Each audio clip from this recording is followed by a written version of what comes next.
first to report the news. One of the FBI's 10 most wanted fugitives is in custody. Accused family killer Christian Longo is in a Houston, Texas jail tonight. The 27-year-old Longo arrived at Bush Intercontinental Airport this morning, accompanied by FBI agents. Longo was arrested by Mexican authorities and the FBI last night at a beach resort in Mexico. An Oregon State employee called with, quote, bad news.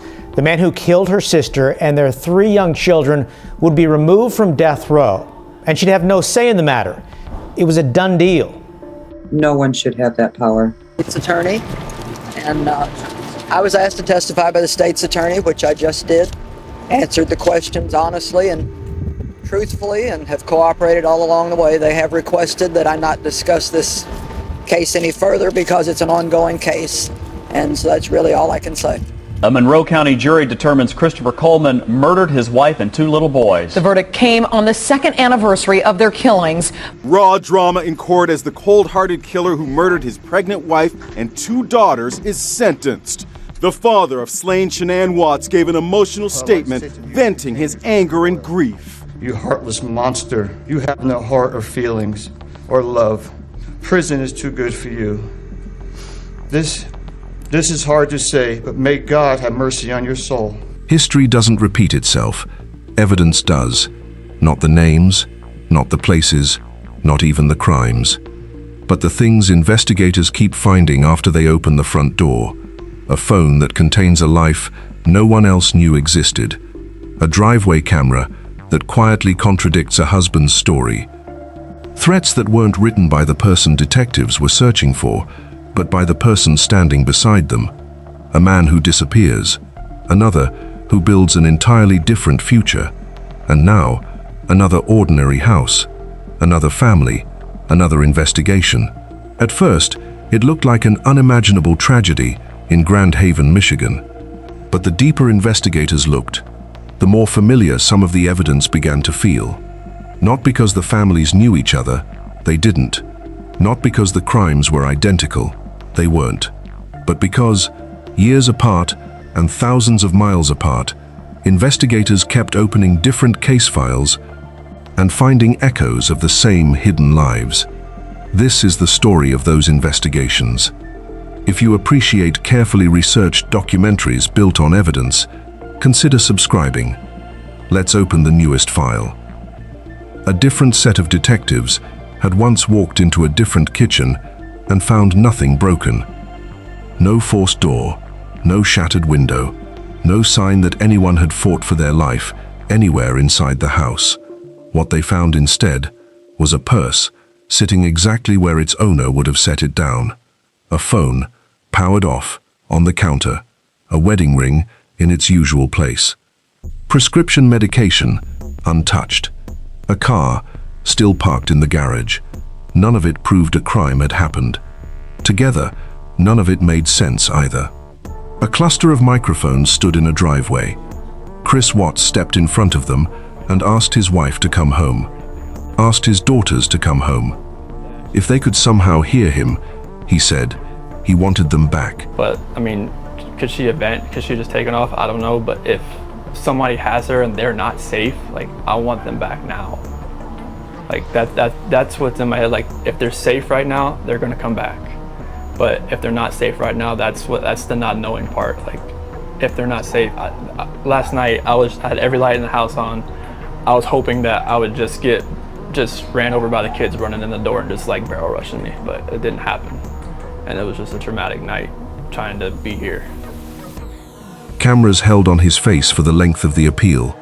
Some viewers, watching later, would search that footage for guilt. Others would search it for fear. Detectives did neither. A driveway interview doesn't close a homicide case. Evidence does. Before officers ever reached that kitchen, a friend named Nicole Atkinson had already tried to reach Shanann by phone, more than once, with no answer. When Shanann missed a doctor's appointment that morning, something friends said wasn't like her. Nicole drove to the house herself. Chris answered the door. He told her, and then he told the first officers on scene, that Shanann had taken their 2 daughters and left after an emotional conversation between them. It was a story that could be true. At that hour, nothing yet contradicted it. Officers walked through the house room by room. No broken windows, no forced entry, no sign of a struggle in any room they searched. A missing persons case, at that stage, is built on a single narrow question, not who did this, but whether anything has actually been done at all. Detectives needed evidence before they could even call it a crime. So they went looking for something that would settle it. A neighbor's surveillance system had captured Shanann coming home from a business trip just before 2 that morning, pulling a suitcase up the front walk. She disappeared through the door. She never reappeared on another camera again. A second camera, mounted on the house next door, caught something else entirely. Kris backing his truck into the driveway before sunrise, not parking it on the street, the way witnesses said he normally did. Detectives sat him down and played the footage. They watched him while he watched it.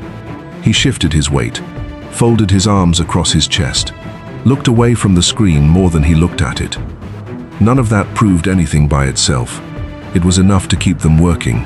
Phone records pulled them toward a name that hadn't come up yet, a co-worker named Nicole Kessinger. What investigators found on Kris Watts's phone wasn't a stray message or two. It was thousands of them.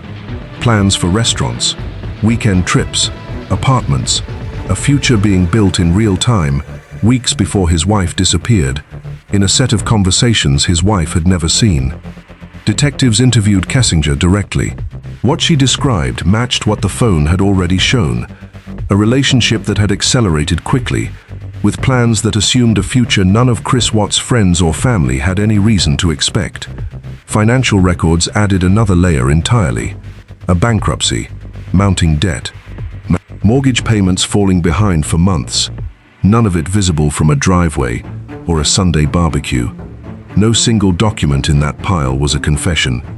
Laid beside each other, they described a second life, quiet, private, running in parallel to the one everyone around him believed was the only one. The search that followed didn't end at the house.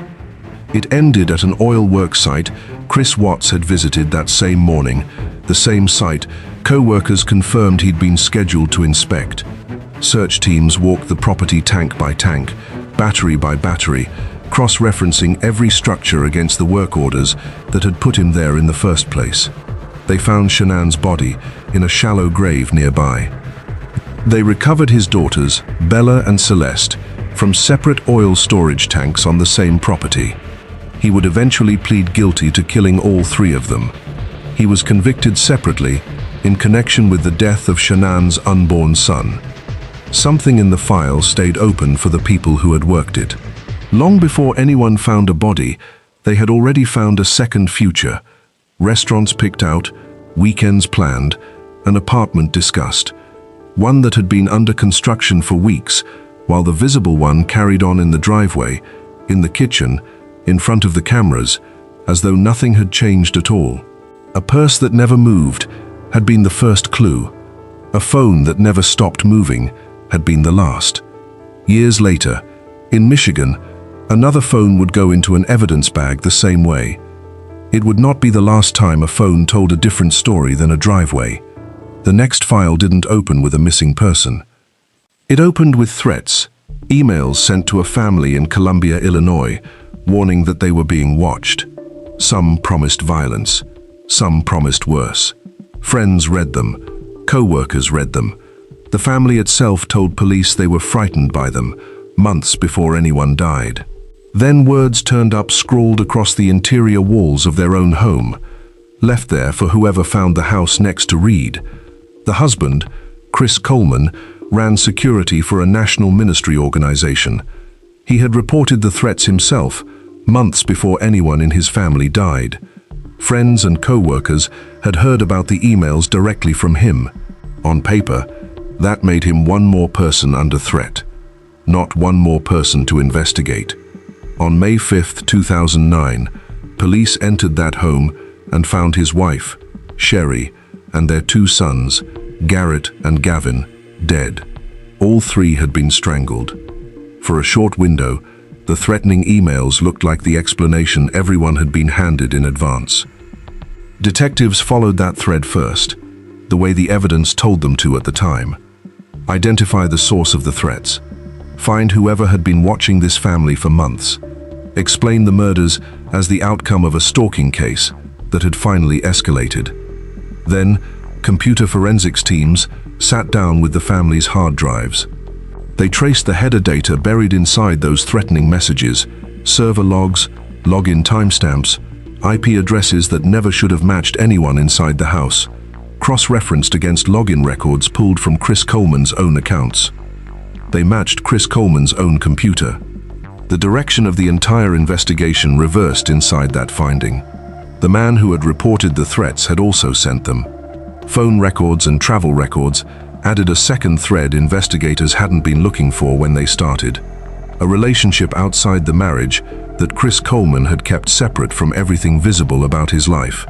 Prosecutors would later argue in court that the threatening emails weren't incidental to the murders.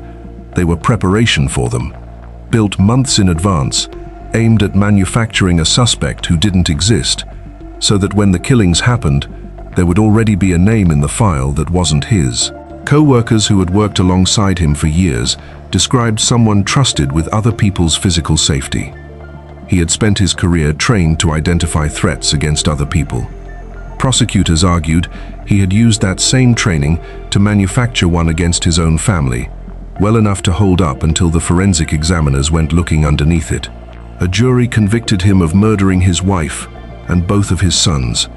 He was sentenced to life without the possibility of parole. The emails had been written to redirect an investigation before it ever opened. Instead, once forensic examiners finished tracing them back to their source, they became the evidence that closed it. Detectives in Michigan would eventually pull emails of their own out of a family's accounts. Not threats this time, something closer to a confession that had never known it was one. Not every hidden life is a person. Sometimes it's a stack of paper.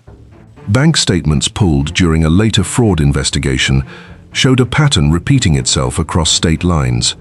Bounced checks, counterfeit checks, stolen property, debts that were never paid off, only postponed. Each time one town's creditors closed in, a new town appeared on the records, a new employer, a new promise made to whoever happened to be listening at the time. The man behind those statements was Christian Longo. His wife, Mary Jane, and their children had no way of knowing how deep the debts actually ran, because every time the pressure built high enough to notice, another explanation was already waiting to replace it. By late 2001, the explanations had run out. The family went quiet, the way families rarely go quiet on purpose. No public search, no frantic phone calls to relatives. People simply stopped hearing from them, one call at a time, until the silence itself was all that was left to notice. On December 19th, a fisherman found the body of a young boy floating in an Oregon slough. Neither child recovered that week, carried identification. For a short time, detectives didn't yet know whose family they belonged to. 2 days later, a second child was recovered nearby. Investigators soon located Mary Jane and the couple's youngest daughter, Madison, in Yaquina Bay. What had opened as a missing family case became a quadruple homicide investigation within days. Christian Longo was the only member of the family still unaccounted for. Detectives traced him the way they trace anyone trying to stay ahead of an investigation. Hotel registrations, rental car agreements, credit card charges, each one placing him a little further south of Oregon than the last confirmed sighting. Every receipt was a data point. Every data point moved the search line further down the map. The trail crossed into Mexico. When authorities finally located him, he wasn't hiding under no name at all, in some remote corner of the country. He was renting a room, buying groceries, introducing himself to people he met, under a name that answered when they used it. Michael Finkel, a journalist whose identity Longo had adopted while building a life abroad, borrowed from someone who had no idea his name was now attached to a fugitive on another continent. The alias wasn't a break from anything investigators had already traced through his financial records. It was the same habit, one more time, in a different form, a name swapped out the way a town or an employer had been before it. Returned to face the charges, he stood trial for the murders of his wife and 3 of his children. He was convicted. Investigators in Michigan wouldn't find a false name on this one. They would find something quieter, an employment file that ended weeks before a family did, sitting in a folder no one had thought to reopen until now. Not every investigation ends with a name. In April 2011, in Western France, a family had gone quiet the same way the Longos had. No arguments overheard by neighbors, no visible crisis, just silence, where there used to be an ordinary amount of noise. The children's schools were told they wouldn't be returning. Employers received explanations. Relatives received letters. According to those letters, Xavier Dupont de Ligonès, his wife Agnès, and their 4 children had entered a witness protection program connected to an American investigation. They would not be reachable. They would not be in contact with anyone from their old lives. It was an unusual explanation. For a while, it was detailed enough that people believed it. Then investigators searched the family's home in Nantes, room by room, closet by closet. The search didn't stop inside the house. It continued outside, under the terrace, in ground that hadn't been disturbed, in a way anyone walking past would have noticed. There, investigators found Agnès, then the children, Arthur, Thomas, Anne, and Benoit, buried alongside the family's dogs. The letters stopped being an explanation the moment investigators started digging beneath that terrace. They became evidence instead. Surveillance footage picked up Xavier's movements in the days that followed, withdrawing cash from an ATM, checking into hotels under his own name, buying supplies, always moving south. Each confirmed transaction extended the timeline a little further from Nantes. Then, near a small town called Roquebrune-sur-Argent, his car was found abandoned. Nothing came after it. No further bank activity, no hotel registration, no passport record that held up under scrutiny. In the years since, reported sightings have surfaced again and again. A monastery, an airport, a village street, a face in a crowd that someone was certain they recognized. Each one dissolved under a closer look. No confirmed sighting has survived one yet. Chris Watts left a trail that ended with a guilty plea inside a courtroom. Kris Coleman left a trail that ended with a jury's verdict. Christian Longo left a trail that ended in Mexico, under a name that wasn't his. Xavier Dupont de Ligonès left a trail that simply stopped. French authorities still list him as the prime suspect in his family's murder. The international arrest warrant is still active more than a decade later. There has never been a trial because there has never been a defendant to sit through one. Some investigations end with an answer written into a verdict. This one hasn't. Michigan's won't stay open by choice either. It's open because the only 2 people who could have closed it are the 2 people investigators can no longer ask. Detectives in Michigan had read files like these before this case ever reached their desks. They knew, going in, what tends to be waiting on the other side of an ordinary house once someone starts opening its drawers. They opened Kris Karolkiewicz's. His former employer, the American Heart Association, confirmed that his position there had ended earlier that same month. A personnel file, an exit date. No public explanation followed the confirmation. Investigators have never stated, publicly or otherwise, that the loss of that job played any role in what happened inside the house. It went into the file anyway, the same way a driveway camera in Colorado had, the same way a header trace in Illinois had. Not because it explained anything on its own. A single document rarely does. It was what it looked like sitting next to 3 or 4 others that mattered. Phones were imaged, financial records were subpoenaed, doorbell footage from the surrounding street was pulled and reviewed frame by frame, the same way it had been reviewed outside a house in Colorado years earlier. Boxes of paper recovered from inside the house went to evidence, page by page, waiting to be read the way every other document in this story eventually was. Co-workers were contacted. Friends were asked the same question detectives always ask in every one of these files. When was the last time you spoke to them? The answers came back the way they usually do. Ordinary conversations, a birthday party, nothing anyone flagged as a warning at the time, because nothing about it had looked like one. Then investigators went back to where this file actually started. Not a missing persons report, a call about smoke. Firefighters had reached the house first, on a report that turned out to be almost nothing. No visible flame, no obvious point of origin. A call they very nearly cleared before a second report sent them back inside. What they found inside changed the shape of the entire case in under a minute. 8 members of one family: Amanda, Mandy, Karolkiewicz, her husband, Christopher, their 6 children, Keegan, Bennett, Smith, Ella, Caroline, and Theodore, ages 5 to 15. Investigators would later determine that Mandy and the 6 children had been shot, that Kris had died from a self-inflicted gunshot wound, and that fires had been set inside the home afterward. Not the cause of what happened there, but an attempt to bury it. Police have said only that they are still reviewing documentation recovered from inside the house. They have not said what it contains. Then, not from a warrant and not from a forensic image, but from the open internet, another piece of the family's history surfaced entirely on its own. Years before the killings, Mandy Karolkiewicz had written about her marriage on Reddit. She described what she believed, at the time, was an emotional affair between Kris and a co-worker. She wrote about finding messages she wasn't meant to see, about confronting him with them, about going to counseling afterward, about choosing, in the end, to stay in the marriage.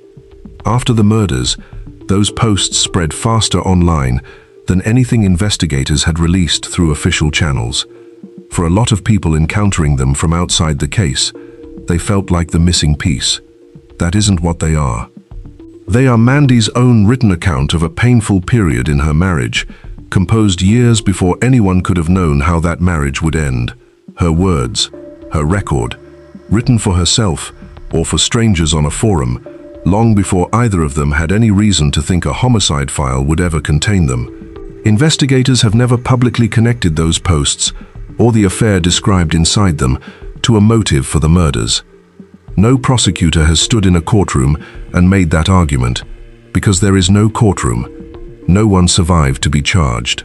3 separate things sit inside this part of the file, and they are not the same thing as each other. What Mandy experienced, in her own words, years before any of this. What investigators have been able to establish and state publicly since. What remains unknown and may stay that way.